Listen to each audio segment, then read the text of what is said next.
So you've made the decision to get a pet, congratulations, but have you thought everything through to make sure it's the right fit? Here to talk us through that big decision is veterinarian and founder of Ultimate Pet Nutrition, Dr. Gary Richter. Good morning. How are you? Hi, good morning.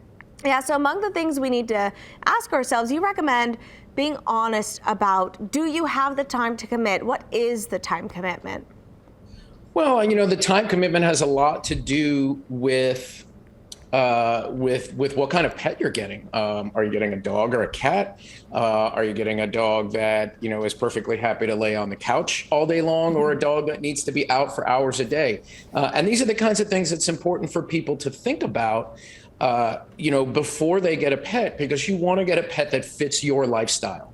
Yeah, and sometimes you may not know that if you're adopting a dog. You don't really know if it's a couch potato or super active until it gets home and gets used to its surroundings. So you also want to ask, is a pet feasible for your lifestyle? What do you mean by this?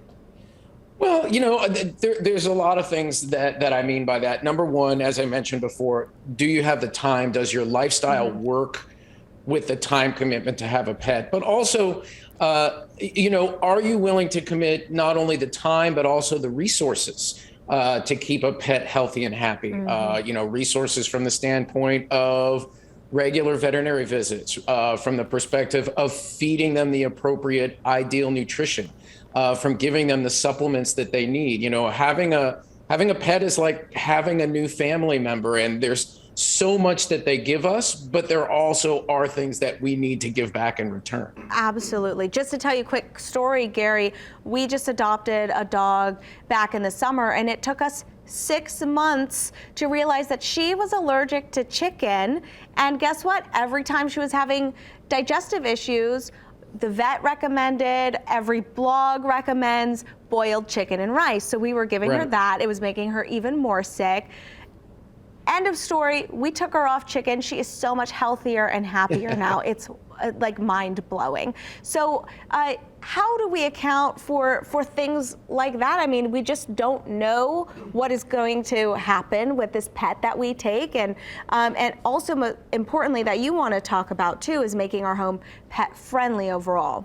Sure. So, of course, every pet is an individual, and some pets may have an issue with chicken. Some may have an issue with beef or lamb or any other protein.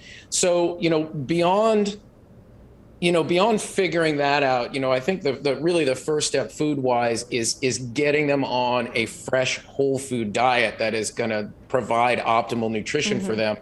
And, once you get past that, then you may have to, kind of adjust a little bit as far as different proteins, different formulas, if your individual pet seems like they're having an issue. Right. Now, to your question about about getting your house prepared, there's a lot of things you can do. Certainly, you want to make sure that there's nothing that's within reach of a dog or a cat that could be harmful for them.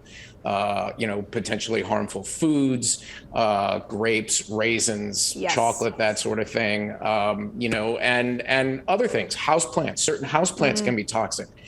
You just want to be, just like you would prepare your house to have a baby, you want to prepare your house to have a pet. Yeah. And I have to say, we had to do even more preparations once she started feeling healthy again, because it's like a whole new dog with a lot more energy than we thought she had for the first few months. So, Gary, thank you so much. We have your information up on screen right now. So if anybody has any other questions or just wants to follow you for advice, go ahead and do that at Pet Vet Expert. Thank you so much, Dr. Richter. Thank you so much. All right.